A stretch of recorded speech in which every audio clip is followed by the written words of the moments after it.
Est-ce que les cycles crypto, ça existe réellement? Jusqu'à présent, oui. On a toujours eu, depuis la création du Bitcoin, des cycles des crypto-monnaies qui suivaient un rythme de 4 ans en fait. On avait le halving qui déclenchait une phase haussière, c'est ce qu'on appelle le bull run. Ensuite, on a eu le bear market et ensuite une phase d'accumulation jusqu'au prochain halving. Et tous les 4 ans, c'est revenu. Il y a eu un bull run en 2021, il y a eu un bull run en 2017. Avant, c'était plus faible, on va dire, mais il y a eu un bull run aussi en 2013, si je ne dis pas de bêtises. En attendant, il devrait y en avoir un en 2025. Sauf qu'aujourd'hui, le marché est différent. C'est pas une règle qui est fixée en fait. C'est pas dans le code des bitcoins qui dit que tous les 4 ans, ça doit augmenter brutalement.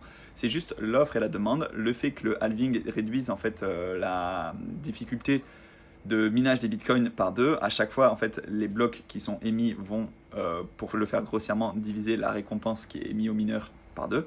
Mais globalement, ce cycle, il est complètement différent parce que déjà, premièrement, on a les institutionnels qui sont rentrés dedans. Donc, on a eu un ATH du Bitcoin avant même le halving en 2024. C'était lié à l'arrivée des ETF. Après, on a eu des ETF sur l'Ethereum. Ça n'a pas trop marché. Potentiellement, on pourrait avoir des ETF sur Solana. On verra ce qui peut se passer. Mais aussi, en ce moment, on est dans un contexte de taux d'intérêt qui est complètement différent de ce qui s'était passé avant. Avant, à chaque fois, les étoiles elles étaient alignées finalement pour que les cryptos puissent augmenter et le marché était moins capitalisé. Aujourd'hui, il est beaucoup plus fortement capitalisé.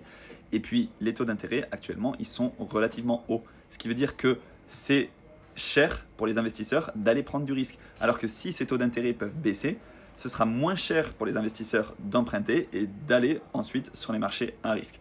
Donc finalement, ça devrait plutôt être lié cette année à la baisse des taux d'intérêt si on a une augmentation du cours des crypto-monnaies. Mais le cycle de 4 ans, il a été respecté jusqu'à présent. Peut-être qu'il sera respecté, peut-être qu'on va partir sur un super cycle où ça va augmenter tranquillement, progressivement.